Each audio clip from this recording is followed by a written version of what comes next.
සුබ රාත්‍රියක් ඔබ සියලු දෙනාටම. අද මා කතා කරන්න යන්නේ පණ්ඩුකාභය රජතුමා ගැන. පණ්ඩුකාභය රජතුමා ගැන කතා කරොත් පණ්ඩුකාභය රජතුමාගේ ආච්චිගෙන් තමයි මුලින්ම අපි පටන් ගන්න ඕනේ. පණ්ඩුකාභය රජතුමාගේ ආච්චි තමයි බද්දකච්චායනා කුමරිය. මේ බද්දකච්චායනා කුමරිය ඉන්දියාවේ තමයි හිටියේ. ඉතින් මේ බද්දකච්චායනා කුමරිය ලංකාවට පැමිණ පණ්ඩු වාසුදේව කුමරු සමග විවාහ වුණා. ඉතින් මේ පණ්ඩු වාසුදේව රජතුමාට සහ බද්දකච්චායනා කුමරියට පිරිමි ළමයි 10 දෙනෙක් ඉපදෙනවා. ඒ පිරිමි ළමයි 10 දෙනා අතරින් එකම එක දියණියක් උපත ලබනවා. ඉතින් ඒ දියණියගේ නම තමයි උන්මාද චිත්‍රා. උන්මාද චිත්‍රා කියන නමත් එතුමියට වැටලා තිබෙන්නේ එතුමිය දකින්නාගේ සිත් උමුතුවට පත් කරන සුළු රූපයක් එතුමියට තිබුණ හින්දා එතුමිය උන්මාද චිත්‍රා නම් වූවාය. ඉතින් චිත්‍රා කුමරිය ඉතාමත් විනෝදකාමී චරිතයක් වුණා. ඉතින් ඔහු වැඩි විට පසු වූවත් සමගම මේ චිත්‍රා කුමරිය දීර්ඝගාමිනී කුමරු සමග ප්‍රේම සම්බන්ධතාවයක් පටන් ගත්තා. මෙම ප්‍රේම සම්බන්ධතාවයෙන් චිත්‍රා කුමරියට දරුගැබක් පහළ වුණා. ඉතින් මේ අනවගේ කරුවන් චිත්‍රාගේ අනිකුත් සහෝදරය කෙන චිත්‍රාගේ අයියලා 10 දෙනාට කියලා තියෙනවා මේ ඔබලාගේ නංගී කුසේ මේ ඉපදෙන දරුවා මදු දෙනක රජ වී ඔබලා සියලු දෙනාම මරනවා කියලා. ඉතින් එම නිසා ඒ චිත්‍රාගේ අයියලා 10 දෙනා තීරණය කරා චිත්‍රාට ඔබට මේ ලැබෙන්නේ පිරිමි දරුවෙක් නම් අපි හොව මරනවා.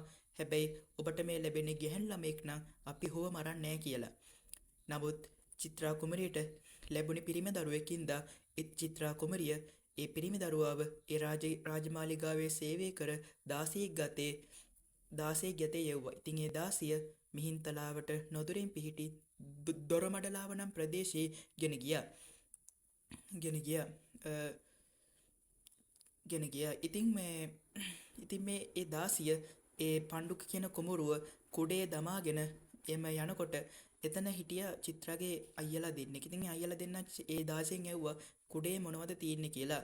ඊට පස්සේ ඒ කුඩේ කැවුම් කියලා දාසිය උත්තර දුන්නා. නමුත් ඒ චිත්‍රාගේ අයියලා දෙන්නට ඒක සැක හිතුණා. ඉතින් මේ චිත්‍රාගේ අයියලා දෙන්න ඒ කුඩේ පරීක්ෂා කරන්න යනකොටම එතන හිටියා චිත්‍රරාජ සහ කාලිවල කියලා දෙන්නෙක්. ඒ දෙන්න වල්ලූරු වෙස්ගෙන එතනට දිව ගියා. ඉතින් මේ චිත්‍රාගේ අයියලා දෙන්න ඒ දෙන්නව දඩයම් කරන්න කියලා එතනින් පලා ගියා.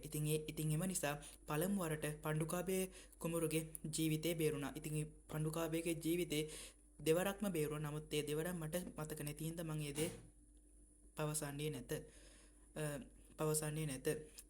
කෙසේ වෙතත් මේ පණ්ඩුකාභය කුමරු බර්මුක නම් සිටුවරයෙක් ළඟට ශිල්ප ශාස්ත්‍ර ඉගෙනීමට යනවා. ඉතින් මේ බර්මුක සිටුවරයා බර්මුක කියන සිටුවරයා දකිනවා අනාගතයේදී මේ පණ්ඩු කුමරු රාජ්‍යත්වයට පත් වෙනවා කියලා. එම නිසා මේ පණ්ඩුක නම් සිටුවරයා පණ්ඩුකාභය කුමරුට ඔහු දන්න සීලම ශිල්ප ශාස්ත්‍ර උගන්වනවා.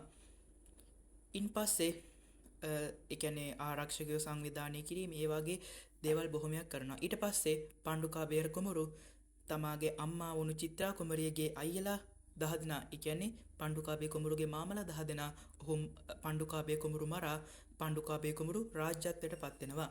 රාජ්‍යත්වයට පත් වුණෙන් පස්සේ පණ්ඩුකාභය රජතුමා ලොකු සේවයක් අපේ රටට කරනවා.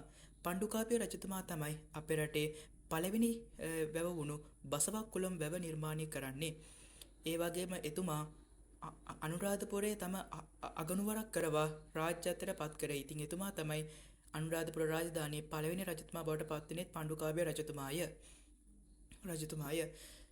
ඉතින් එතුමා තමයි ලංකාවේ දීර්ඝතම කාලයක් රාජ්‍යත්වයට පත් වෙලා තියෙන්නේ මේ පණ්ඩුකාභය රජතුමාය.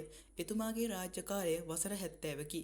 එතුමාගේ අභාවයෙන් පස්සේ එතුමාගේ පුත්‍රයා වූ මොටසීව කුමරු රාජ්‍යත්වයට පත් වුණා. මාගේ කතාව මෙතනින් අවසන්. බොහොම ස්තුතියි.